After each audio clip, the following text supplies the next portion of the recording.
2017 год в сфере туризма запомнился яркими мероприятиями как регионального, так и общероссийского уровня. Перестановка акцентов позволила открыть новые возможности и направления, в частности сельский туризм. Созданная 3 года назад Ассоциация гостевых домов республики приобрела за прошедший год еще большие масштабы, как и гастрономический тур «Мархаш Халяль Тур», который также успешно развивается. Мы разработали определенные маршруты, где-то 4-5 маршрутов, включительно равнинную часть и горную нашу часть республики, Джиравский район. Наравне с сельским стремительно развивается и событийный туризм. Прошедший год в этом плане запомнился ежегодной большой рыбалкой, участием на основных туристических выставках «Интурмаркет-2017», «Ингушетия. Край башен и легенд» и «Экспотур». В своем докладе о деятельности комитета за 2017 год председатель ведомства Беслан Хамхоев также отметил постоянно пополняющиеся туристические маршруты.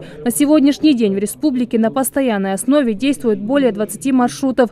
Так, к примеру, в прошлом году в результате поисковых работ был проложен путь к Асиновскому водопаду. За последний год открылись новые туристическо-экскурсионные туры по достопримечательностям Джайрасского района. Свою стабильную популярность приобрели и всесезонный горнолыжный курорт Арамхи, туристические программы «Чайный экспресс» и «Экспресс Кавказ». Этот год начался не менее насыщенно. На ежегодной международной выставке «Интурмаркет-2018» Ингушетия представила весь свой туристический потенциал.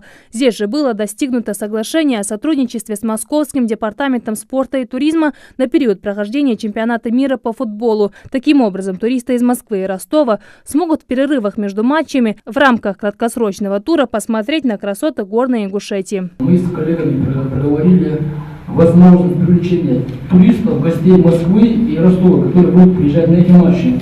То есть между матчами будет несколько дней, там, чем ближе к финалу, тем больше там времени. И мы будем привлекать туристов между матчами. То есть сегодня прилетят, там день они будут петь, они у нас побудут, и завтра улетят на следующий свой матч. Говоря о будущем, Беслан Хамхоев упомянул и проблему безопасности туристов в ближайшее время. Планируется установить ЭТТ-связь на определенных участках Джайрасского района, чтобы в случае непредвиденных ситуаций отдыхающие смогли позвать помощь. Эта работа будет проделана совместно с сотрудниками регионального МЧС. В районе гостиницы Большабик есть у них своя вышка, специальная станция есть своя.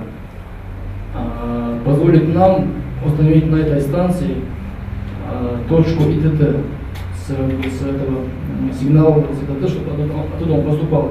Это нам позволит покрыть этот район связью и интернет, и, я думаю, и мобильной связью. Следует отметить, что Ингушетия вошла в список 17 регионов, на 100% выполнивших в 2017 году мероприятия в рамках ФЦП развития внутреннего и выездного туризма на 2011 и 2018 годы. Между тем, по официальной информации, около 63 тысяч российских и иностранных туристов посетили в 2017 году республику. В текущем году в региональном комитете по туризму рассчитывают, что число туристов возрастет до 70 тысяч. Редат Холухоева, Магомед Урусханов, Новости 24.